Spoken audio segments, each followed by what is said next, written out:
Hello everyone, I am Mukesh Ramani from government polytechnic college Karauli mechanical department. आज के इस video lecture में हम डिस्कस करने वाले हैं आपके सब्जेक्ट इंडस्ट्रियल इंजीनियरिंग, जो कि ME 307 सब्जेक्ट कोड के अंतर्गत आता है। इससे पहले की क्लास में हमने देखा था जो आपका कंट्रोल चार्ट्स है उसके बारे में हमने डिस्कस किया था। उसमें भी हमने पी चार्ट के बारे में डिस्कस किया था। तो आज के इस वीडियो लेक्चर में हम डिस्कस करेंगे एक एग्ज़ाम्पल को जो कि पी चार्ट के ऊपर है। पी चार्ट के ऊपर किस प्रकार से हम एग्ज़ाम्पल को सॉल्व करते हैं उसको समझने के लिए हम इसको देखते हैं। तो एक अगर कोई उदाहरण लें, हम एक उदाहरण से अगर हम समझाएं इसको, तो सपोज कोई आपका एक एग्ज़ाम्पल है इस तरह से। ये किसी कारखाने में उत्पादित वस्तुओं का निरीक्षण वस्तुओं की गुणवत्ता स्तर का पता लगाने के लिए लगातार 15 दिन तक किया गया। प्रत्येक दिन के नमूने में 50 इकाइयों का निरीक्षण किया गया तथा दोषपूर्ण वस्तुओं के आंकड़े निम्नानुसार इकट्ठे किए गए।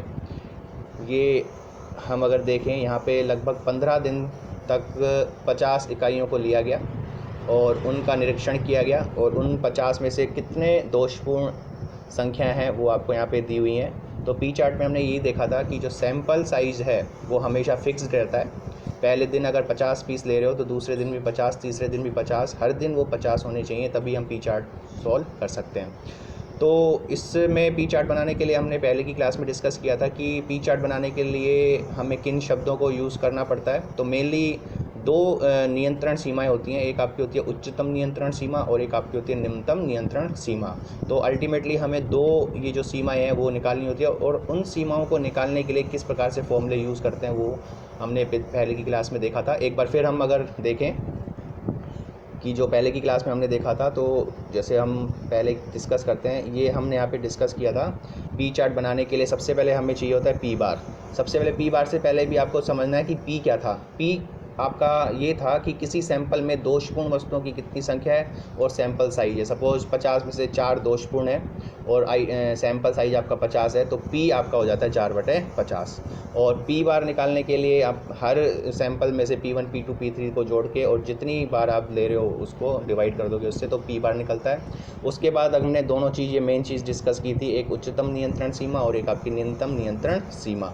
तो निम्नतम उच्चतम नियंत्रण सीमा UCL अपर कंट्रोल लिमिट को इस प्रकार से डिफाइन किया, पी बार प्लस 3 सिग्मा पी। पी बार अभी हमने डिस्कस किया किस प्रकार से निकालना है, और सिग्मा पी के लिए हमने इस फॉर्मूले को यूज़ किया था। सिग्मा पी ये फॉर्मूला आपको याद होना चाहिए, it is √of P bar bracket 1 - P bar upon n। यहाँ पे ध्यान देने वाली बात ये है कि ये जो n है ये सैंपल साइज़ है। सैंपल साइज़ अगर 50 है तो n बराबर 50, 100 है तो n बराबर 100। यहाँ पे कन्फ्यूज़न हो जाता है कई स्टूडेंट्स को कि ये n क्या लें, क्योंकि कई बार 15 दिन तक किया तो यहाँ पे n बराबर 15 नहीं होगा, यहाँ पे n बराबर है सैंपल साइज। अभी हम एग्जांपल देखेंगे उसमें आपको क्लियर होगा। तो ये चीज़ आपको ध्यान रखनी है कि अपर कंट्रोल लिमिट और लोअर कंट्रोल लिमिट के फॉर्मूले क्या होते हैं, ये फॉर्मूले हैं, और इन फॉर्मूलों में दो चीज़ें हमें निकालनी है, एक पी बार और एक सिग्मा पी, जिसको मानक विचलन कहते हैं। तो चलिए देखते हैं हम आपका जो एग्ज़ाम्पल है, इस तरह से कोई एग्ज़ाम्पल है। यहाँ अगर हम बात करें एग्ज़ाम्पल की, ये आपकी टेबल बनी हुई है। सबसे पहले हमने टेबल बनाई, एक तरफ दिन, निरीक्षित संख्या, दोषपूर्ण संख्या और आंशिक दोषपूर्ण पी। तो ये 15 दिन तक लगातार हमने एनालिसिस किया। हर दिन जो आपने सैंपल लिया वो 50 पीस लिया। पहले दिन 50 पीस में से आपने जब निरीक्षण किया उसमें से 4 पीस दोषपूर्ण निकले, दूसरे दिन 10, तीसरे दिन 13, 26, इस तरह से हर दिन दोषपूर्ण वस्तुओं की संख्याएं अलग अलग हैं। तो सबसे पहले तो हम पी को ज्ञात करते हैं। पी को ज्ञात करने के लिए हर दिन के लिए जो आंशिक दोषपूर्ण है पी, उसको ज्ञात करने के लिए पहले दिन दोषपूर्ण वस्तुओं की संख्या 4, टोटल आइटम आपके 50, तो 4/50। तो ये जो 0.08 है ये आपका पी है पहले दिन के लिए, ये दूसरे दिन के लिए, तीसरे, चौथे, पाँचवें, हर दिन के लिए हमने पी निकाला। और पी निकालने के बाद हमें अब ज़रूरत पड़ती है पी बार की। तो यहाँ पे अगर हम पी बार की बात करें, यहाँ आप देख सकते हैं पी बार। तो पी बार देखो दो तरीके से निकाल सकते हैं। पी बार के लिए मैंने आपको बताया था P1, ये P1 P2 P3 P4 इन सबको जोड़ दिया जाए और इसमें किसका डिवाइड कर दिया जाए, इसमें 15 का डिवाइड कर दिया जाए, क्योंकि 15 दिन तक आप निरीक्षण ले रहे हो। दूसरा तरीका ये होता है कि सिग्मा NP, मतलब NP का मतलब है इसमें n बराबर आपकी कितनी काउंटिंग है, 50, और इससे भी हम इसको सॉल्व कर सकते हैं, लेकिन इससे सिंपलेस्ट तरीका है कि हमने हर दिन पी को जोड़ा। तो ये जो वैल्यू जुड़ के आई, ये पी बार निकालने के लिए हमने किया, इन सबको जब आप जोड़ोगे तो ये होगा 3.96, और इसमें आप डिवाइड कर दोगे 15 का, क्योंकि हमने 15 दिन तक लिया। तो 3.96 को जब आप डिवाइड करोगे 15 से, तो ये वैल्यू जो आपको दिखती है 0.264, ये आपका पी बार कैलकुलेट होके आता है। अभी तक हमने जो डिस्कस किया उसके अकॉर्डिंग आपका इस तरह से कैलकुलेट होगा। n 50 से गुणा करने के बाद आपकी ये वैल्यू आती है, जो कि आंसर आपका वही आएगा, क्योंकि आप ऊपर भी 50 से मल्टीप्लाई करोगे और नीचे भी 50 से मल्टीप्लाई करते हो। तो दो तरीके हैं। तो सबसे बेस्ट तरीका ये कि p निकालो 3.96 और उसमें आप डिवाइड कर दो 15 का, तो 0.264 आपका आ जाता है पी बार। दूसरी अगर हम बात करें ये हमने कैलकुलेट किया पी बार जो कि 0.264 है। दूसरी अगर हम बात करें सिग्मा पी की, मानक विचलन, तो फॉर्मूला हमें पता था P bar 1 minus P bar upon N. यहाँ पे एन जो है वो सैम्पल साइज आपका है 50। तो 0.264 और 1 माइनस पी बार 0.376 और डिवाइड कर दिया हमने 50 से, तो ये आपका आ जाएगा सिग्मा पी, मतलब 0.062। तो इस तरह से सिग्मा पी कैलकुलेट होकर आ जाएगा। अब हमें ये देखना है कि जो आपकी अपर कंट्रोल लिमिट है और लोअर कंट्रोल लिमिट है उसको कैसे कैलकुलेट किया जाएगा, जो कि हमने पहले भी डिस्कस किया है कि अपर कंट्रोल लिमिट के लिए जो फॉर्मूला आप यूज़ करते हो वो हो जाता है पी बार प्लस 3 सिग्मा पी, और लोअर कंट्रोल लिमिट के लिए पी बार माइनस 3 सिग्मा पी। प्लस और माइनस का चेंज आएगा, अपर कंट्रोल लिमिट में प्लस और लोअर कंट्रोल लिमिट में माइनस। तो इस हिसाब से जब हम कैलकुलेट करते हैं तो यहाँ अगर हम देखें अपर कंट्रोल लिमिट पी बार 0.264 कैलकुलेट किया, 3 सिग्मा पी हमने कैलकुलेट किया 0.062, और जब आप इसको सॉल्व करते हो तो ये 0.450 जो है वो आपकी अपर कंट्रोल लिमिट। और इसी हिसाब से जब आप लोअर कंट्रोल लिमिट सॉल्व करोगे तो ये 0.264 पी बार हो गया, और 3 इंटू 0.062 कैलकुलेट होकर 0.186 आता है, और 0.078 ये आपकी लोअर कंट्रोल लिमिट। तो हमने दो लिमिट्स डिफाइन की, अपर कंट्रोल लिमिट और लोअर कंट्रोल लिमिट।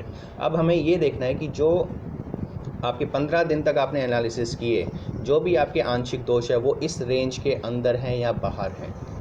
तो अगर हम बात करें वापस से ऊपर चलें तो अपर कंट्रोल लिमिट आपकी 0.45, अपर कंट्रोल लिमिट आपकी 0.45, ये 0.45, और लोअर कंट्रोल लिमिट आपकी है 0.78, 0.45 और 0.78। तो अगर हम यहाँ देखें एग्जांपल में तो ये जितनी भी वैल्यूज़ हैं पी की वो अगर इस रेंज में हैं तो आपका चार्ट इसी कंडीशन में बनेगा। अगर रेंज में नहीं है तो हमें उसके ऊपर और अध्ययन करना पड़ेगा। तो सबसे पहले अगर हम देखें तो यहाँ एनालिसिस करें तो जो चौथे दिन में जो पी बार है आंशिक दोष,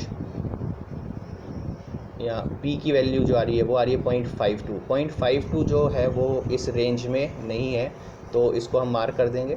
दूसरा अगर हम छठे नंबर की बात करें 0.64 भी इस रेंज में नहीं है, तो इसको हम मार्क कर लेंगे। फिर हम बात करें 11वें नंबर पे, 11वें नंबर में 0.46 जो कि ये भी इससे ऊपर है, और लास्ट हम बात करें 14वें नंबर की जो कि है 0.06 जो कि इस 0.078 से नीचे है। मतलब इससे ऊपर और इससे नीचे की वैल्यूज़ हैं वो 4 वैल्यूज़ ऐसी आती हैं जो आपकी अपर कंट्रोल लिमिट और इस लोअर कंट्रोल लिमिट से बाहर हैं। तो इस कंडीशन में हाल फिलहाल हम पी चार्ट को नहीं बना सकते, हमें दोबारा से अपर कंट्रोल लिमिट और लोअर कंट्रोल लिमिट को कैलकुलेट करना होगा। अब जब हम दोबारा ये कैलकुलेट करेंगे तो ये ध्यान देने की आवश्यकता है, जो वैल्यूज़ आपकी लिमिट से बाहर जा रही हैं उन वैल्यूज़ को हम हटा देंगे। उन वैल्यूज़ को आप हटा दोगे, मतलब इस 4 वाला जो डेटा है उसको हम हटा देंगे, 6 वाला डेटा है उसको हम हटा देंगे, 11 वाला डेटा है हम उसको हटा देंगे, और 14 वाला डेटा है हम उसको हटा देंगे। तो पहले ये 3.96 जो आ रही थी, अब 3.96 में से ये सब वैल्यूज़ हम माइनस कर देंगे, और पहले 15 थे अब आपके हो जाएंगे 11। तो 3.96 में से ये 4 वैल्यू माइनस करके और जब हम डिवाइड कर देंगे 11 से, तो एक नया पी बार आपका जनरेट होगा, नया पी बार आपको मिलेगा, और वो पी बार आपका कैलकुलेट होके आएगा इस तरह से। दोनों तरीक़ों से हम कैलकुलेट कर सकते हैं। इन्होंने पी बार में से पहले 198 था, ये 198 था, वैल्यूज़ 4 वैल्यूज़ माइनस कर दी, और बाद में नीचे भी हमने 750 पहले था ये, और इस तरह से यहाँ से भी हम इस प्रकार से सॉल्व कर सकते हैं, और जो मैंने आपको बताया कि जो उस हिसाब से भी हम इसको सॉल्व कर सकते हैं। तो पी बार नया निकालने के लिए जो भी लिमिट से पॉइंट बाहर हैं उनको माइनस करोगे, और इस प्रकार से जो नया आपका सिग्मा पी होगा, यहाँ हम ये भी देख सकते हैं इन सीमाओं से ज्ञात होता है कि दिन 4, 6, 11, 14 के आंशिक दोषपूर्ण मान इन सीमाओं से बाहर हैं, अतः इन्हें छोड़कर पुनः सीमाएं ज्ञात करनी होंगी, जो कि इस प्रकार है। तो ये एक तरीका ये है। दूसरा तरीका आपका ये था कि 3.96 में से आप ये चारों वैल्यूज़ को माइनस कर दो और उसको डिवाइड कर दो 11 से, तो ये वैल्यू आपकी वापस से 0.207 ही कैलकुलेट होके आएगी। तो यहाँ से नया जो सिग्मा पी आएगा वो 0.057। तो अब हम दोबारा से जब नई सीमाएं देखते हैं दोबारा से जब नई सीमाएं देखते हैं, अपर कंट्रोल लिमिट और लोअर कंट्रोल लिमिट फॉर्मूला वही होगा, बस इस बार पी बार और सिग्मा पी की वैल्यूज़ चेंज हो गई। तो ये वैल्यूज़ चेंज होगी, तो पहली आई 0.378 और दूसरी लोअर कंट्रोल लिमिट आपकी आई 0.036। अब दोबारा से हमें ये देखने हैं कि वो जो 11 आपके बचे हुए थे वो इस रेंज में हैं या नहीं। अगर इस रेंज में हैं तो आपकी सीमाएं नियंत्रित हैं, और इस रेंज में अगर नहीं है तो सीमाएं नियंत्रित नहीं है। तो 0.036 और 0.378 की बात करें तो अगर हम ऊपर से देखें वापस से 0.368 से ऊपर कोई सा भी पॉइंट नहीं, क्योंकि ये तो पहले से ही हट गए थे 4। इनके अलावा 0.376 से ऊपर नहीं होना चाहिए, और आपका जो लोअर कंट्रोल लिमिट है उससे नीचे नहीं होना चाहिए। तो दूसरी बार कोई सा भी ऐसा पॉइंट नहीं है जो इन सीमाओं से बाहर है। तो अगर हम यहाँ देखें कि अब अवलोकन द्वारा ज्ञात होता है कि अब कोई भी मान इन सीमाओं के बाहर नहीं है, अतः इन्हें अंतिम नियंत्रण सीमाएं माना जा सकता है, क्योंकि अब आपकी जो सारे डेटाज हैं वो कंट्रोल लिमिट के अंदर है। अब हम इस वैल्यू से हम इसका चार्ट बना सकते हैं। तो चार्ट बनाने के लिए सबसे पहले आपको अपर कंट्रोल लिमिट और लोअर कंट्रोल लिमिट को ड्रॉ करना होगा। किस प्रकार से हम ड्रॉ कर सकते हैं, तो यहाँ हम ड्रॉ कर सकते हैं इस प्रकार से। एक अक्ष पे तो आप लोगे पी आंशिक दोष, और दूसरे अक्ष पे आप लोगे दिन। तो अपर कंट्रोल लिमिट के लिए मैंने ये लाइन डिफाइन की जो कि आपकी थी 0.0378, और लोअर कंट्रोल लिमिट के लिए मैंने ये डिफाइन की जो कि आपकी थी 0.036। अब हमें क्या करना है, पहले दिन में जो पी है उसको मार्क करना है ऐसे, दूसरे दिन ऐसे, तीसरे दिन ऐसे, चौथे दिन का हमने हटाया था तो उसको मार्क करना नहीं है, पाँचवें दिन ऐसे। जो वैल्यूज़ हैं आपकी पी बार की, पाँचवें दिन कितनी थी, पहले दिन की थी, उन सबको हमें मार्क करना है इस पी चार्ट पर, और जो लिमिट के बाहर थे उन सबको छोड़ देना है। और इस प्रकार से ये सारे पॉइंट 11 पॉइंट आपके आएंगे, क्योंकि 4 डेटाज हमने छोड़ दिए थे। और इन सबको जो आप मिलाओगे इस तरह से, तो ये जो आपका फाइनली बनता है चार्ट, इसी को हम बोलते हैं पी चार्ट। और यहाँ से अगर हम देखें कि ये जो जितने भी पॉइंट है वो एक एवरेज पी आंशिक दोष का जो औसत है उससे किस प्रकार से वेरिएशन करते हैं, क्योंकि औसत आपका था 0.207। तो इससे हम ये देख सकते हैं कि जो हमारे डेटाज हैं या हमारे जो आंशिक दोष हैं वो नियंत्रण सीमाओं से अंदर किस प्रकार से विचरण करते हैं, कितना दूर है, कितना पास है। तो वहाँ से हम यह अंदाज़ा लगा सकते हैं कि जो आपका उत्पादन है वो कितना कंट्रोल है या वो कितना नियंत्रित है। तो इस प्रकार से हम किसी भी पी चार्ट को बना सकते हैं। नेक्स्ट के बाद अगर हम देखें एक बार फिर, अगर हम इसको देखें कि करना क्या था हमें, तो दोबारा से अगर हम देखें तो सबसे पहले हमें दो लिमिट्स निकालनी होती है। एक सबसे पहले तो हमें पी बार निकालना होता है और सिग्मा पी। पी बार इन आंशिक दोषों को जोड़ने और उनमें से जितने भी दिन हैं उनका भाग दिया, तो ये 3.96 था, इसमें हमने 15 का भाग दे दिया, तो ये हो जाएगा 0.264। यहाँ से पी बार कैलकुलेट होकर आ गया। सिग्मा पी का फॉर्मूला आपको पता है ये होता है, तो यहाँ से सिग्मा पी कैलकुलेट होकर आ गया। फिर हमने अपर कंट्रोल लिमिट और लोअर कंट्रोल लिमिट निकाली, जो कि ये और ये आई इस फॉर्मूले से, और हमने ये देखा कि ये जितने भी आपके पॉइंट हैं ये इस रेंज के अंदर हैं या नहीं है। तो ये देखने पर हमें ये मिला कि जो 4, 6, 11 और 14, 4, 6, 11 और 14 वाले जो भी पॉइंट हैं वो सब इन रेंज से बाहर हैं। तो दूसरी बार हम जब नई कंट्रोल लिमिट्स निकालेंगे तो इन 4 पॉइंटों को हमें छोड़ना पड़ेगा। तो जब हमने 4 पॉइंट को छोड़ा तो इन 4 के डेटाज भी हमें यहाँ से हटाने पड़ेंगे, और 3.96 में से माइनस ये 4 के डेटा करके और उसमें आप भाग दे देते हो 11 का, तो वो वैल्यू जाती 0.207। हम इस प्रकार से भी इसको ज्ञात कर सकते हैं जो यहाँ पे दिया हुआ है, और हम इस प्रकार से भी ज्ञात कर सकते हैं। दोबारा से सिग्मा पी हमने कैलकुलेट किया 0.2076 के बेस पे, तो ये वैल्यूज़ आती है 0.057। दोबारा हमने कैलकुलेट की कि जो अपर कंट्रोल लिमिट और लोअर कंट्रोल लिमिट थी वो किस प्रकार से, पी बार प्लस 3 सिग्मा पी, पी बार माइनस 3 सिग्मा पी। इस बार नई कंट्रोल लिमिट में पी बार और सिग्मा पी चेंज हो जाएंगे, तो आपकी कंट्रोल लिमिट्स भी चेंज हो जाएंगी, तो 0.378 और 0.036 होंगी। हम दोबारा से जो 11 पॉइंट बचे उनमें अब ये देखना है कि जो 11 पॉइंट है वो इस रेंज के अंदर हैं या नहीं।